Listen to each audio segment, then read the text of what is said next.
Like we mentioned earlier, Idalia now a Category 4 hurricane, and it's expected to make landfall in Florida within the next few hours, with strong winds and flash flooding expected to hit the Carolinas later. The governor of both states have already declared states of emergency. State of emergency declaration allows all of our agencies to move more quickly, to move people and equipment, and to remove restrictions if necessary that slow things down. Governor Cooper has signed an emergency declaration ahead of the storm, and in a statement, the head of administrator for FEMA says the agency is ready to help out in North Carolina as needed. And you're taking a look at Hilton Head Island right now, where they have been preparing all week. Town leaders say they have teams ready for the storm today and want to urge folks to watch out for flooding.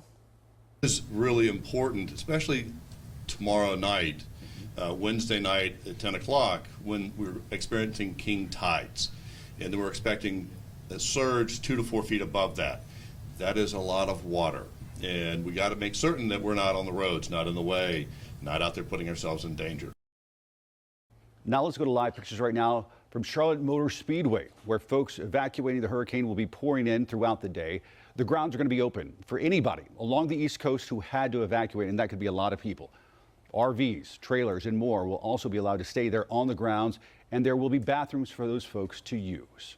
And this morning we are getting our first look at some of the flooding as well. Kia joins us now with more of the images. We're just getting out of Florida this morning. Richard, thank you. And like you saw in Charleston, there is major cleanup effort this morning all across the country after Idalia ripped through several states on the East Coast. Thousands took to social media to share what they were seeing when the storm hit. You can see just how severe the storm was and how many people were caught in the middle of it. Take a look at this video here. This has been all over social media.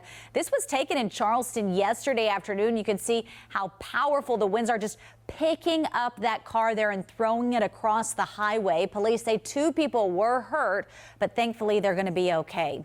And check this out. This is video from Taylor County, Florida. You can see a plane on the runway being blown onto its wing there. Right now, there aren't a lot of delays or cancellations at Charlotte Douglas Airport, but yesterday was a much different story. More than 200 flights were delayed and nearly 100 canceled. A lot of passengers forced to go home after they got to the airport.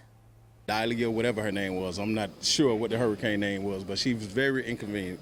And of course, as the storm continues to move out of the Carolinas, make sure you have the WCNC Charlotte app downloaded for the latest information. Time now.